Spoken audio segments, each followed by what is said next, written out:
Hello welcome to flavour files. അപ്പം നമ്മൾ ഇന്ന് ഉണ്ടാക്കാൻ പോകുന്നത് 4 മണി ചായയുടെ കൂടെ ഒക്കെ കഴിക്കാൻ പറ്റിയ ഒരു ഐറ്റമാണ്.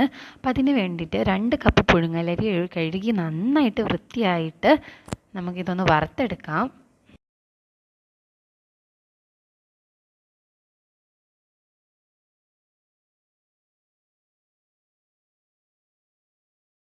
ഈ വറവൊന്ന് പകുതിയായി വരുമ്പോൾ നമുക്ക് ഇതിനകത്തോട്ടൊരു 1/4 കപ്പ് ബദാമും 1 ടീസ്പൂൺ ചെറിയ ജീരകവും ചേർത്ത് നന്നായിട്ട് ഒന്നുകൂടെ ഒന്ന് മിക്സ് ചെയ്ത് കൊടുക്കാം.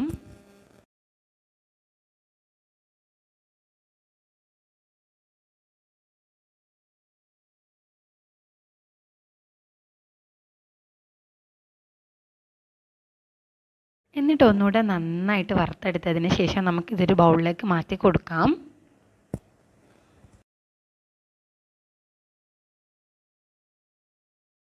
പിന്നീട് നമുക്കിതൊരു മിക്സിയുടെ ജാറെടുത്ത് പൊടിച്ചെടുക്കാം.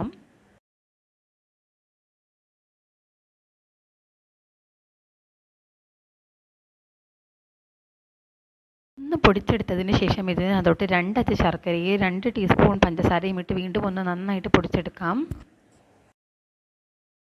നല്ലപോലെ പൊടിച്ചെടുത്തതിന് ശേഷം ഇതിനകത്തോട്ട് 1/2 കപ്പ് തേങ്ങ ഇട്ടൊന്ന് ജസ്റ്റ് ക്രഷ് ചെയ്തെടുക്കാം.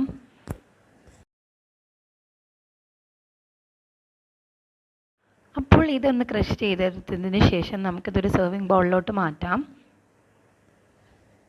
അപ്പം നമ്മളുടെ അടിപൊളി ഒരു ഐറ്റം ഇവിടെ റെഡി ആയിട്ടുണ്ട്. അപ്പോൾ ഇഷ്ടമായ എല്ലാവരും ഒന്ന് ട്രൈ ചെയ്ത് നോക്കുക. അപ്പോൾ ലൈക്ക് ചെയ്യുക, ഷെയർ ചെയ്യുക, കമൻറ്റ് ചെയ്യുക. ആദ്യമായിട്ട് കാണുന്നവരാണെങ്കിൽ ഒന്ന് സബ്സ്ക്രൈബ് ചെയ്യുക. അപ്പോൾ താങ്ക് യു ഫോർ വാച്ചിങ്.